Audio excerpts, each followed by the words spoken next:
రాజ్యం ఎక్కడ, నీ దేశం ఎక్కడ, నీ గ్రామ నామం ఎక్కడ? ఒకసారి గురించి చెప్పండి తల్లి.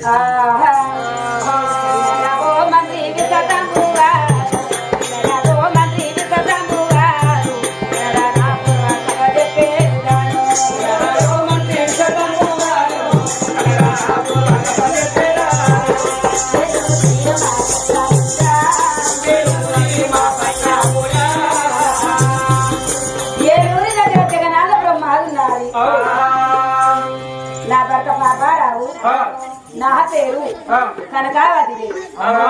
నీ భర్త పాపారావు, నీ పేరు కనకావతి. మరి నీ గర్భంలో కొడుకులు ఎంతమంది, బిడ్డలు ఎంతమంది జన్మించారు తల్లి? నేను చనిపోయినా, నా భర్త చనిపోయినా గాని నాకు ఒక్కరు కాదు, ఇద్దరు కాదు, 7 కొడుకులు ఉన్నారు.